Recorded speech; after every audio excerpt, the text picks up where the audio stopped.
Serial गुम है किसी के प्यार में ऋतुराज को तेजस्विनी से बात करने का मौका मिल ही गया है। ऐसे में वह उसके कमरे में पहुंच गया है और लगातार उसकी बेइज्जती कर रहा है। इसी वजह से आज तेजस्विनी ऋतुराज से नाराज हो रही है। तेजस्विनी, जब से इस घर में आई हूं, क्यों मेरी बार बार बेइज्जती कर रहे हो तुम?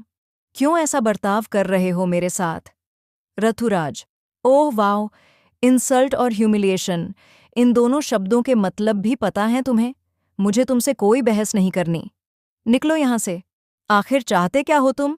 ऋतुराज, जो मैं तुमसे चाहता था उसकी तो परवाह ही नहीं की तुमने, और अब इस बारे में तुम कुछ कह भी नहीं सकती। तेजस्विनी, इतना बुरा हाल मैंने खुद का कभी नहीं देखा। ऋतुराज, कटाक्ष में, अच्छा, शीशा भी नहीं देखा कभी? तेजस्विनी, अपनी बकवास अपने पास रखो और अभी इसी वक्त यहां से निकलो। लेकिन बिना अपने दिल की भड़ास निकाले ऋतुराज जाने वाला नहीं था। उसने तेजस्विनी पर इल्जाम लगाने शुरू कर दिए। इसी बीच वहां नील भी आ गया, जिसने इनकी बहस सुनी और वहीं रुक गया। फिर क्या था? तेजस्विनी और ऋतुराज की लड़ाई नील सुनता रहा और धीरे धीरे उनके रिश्ते का सच उसके सामने आता गया। ऋतुराज, अगर तुमने मुझे सिर्फ रिजेक्ट किया होता तो बात वहीं खत्म हो जाती, लेकिन तुमने फाइनेंशियल सिक्योरिटी के लिए मेरे भाई से शादी कर ली। सही नहीं किया। नहीं सोचा होगा कि एक सिंगर से बेहतर एक वेल सेट डॉक्टर है। तुम्हारी घटिया सोच साफ नजर आई। तेजस्विनी, ओह कम ऑन, मैं तुम्हें बहुत अच्छे से जानती हूं।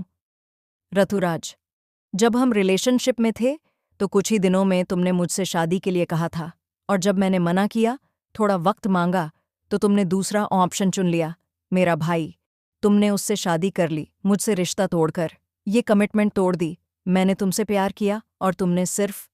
तेजस्विनी, एक बात तो सिखा दी तुमने मुझे कि इस दुनिया में बहुत कम लोग सच्चे होते हैं। अच्छा हुआ कि तुम्हारी सच्चाई मुझे पहले ही पता चल गई।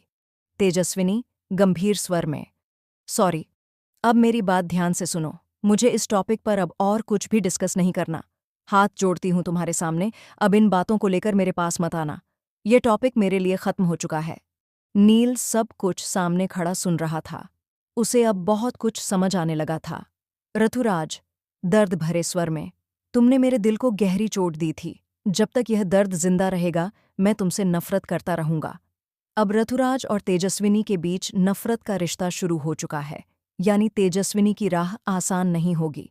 इसी बीच ऋतुराज वहां से जाने लगता है, लेकिन उसकी मुलाकात नील से हो जाती है।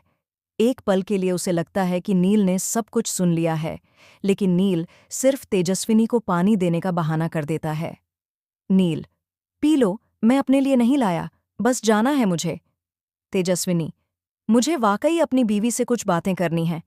नील, अब वैसे ही बहुत देर हो चुकी है, मतलब घड़ी देखो, इतनी रात हो गई है, तो क्या बात करूं, कुछ कहने को बचा ही नहीं। भाई, यहां तो रिश्ते उलझते ही जा रहे हैं। अब देखना होगा कि इन उलझते रिश्तों को तेजस्विनी सुलझा पाएगी या कहानी कोई नया मोड़ ले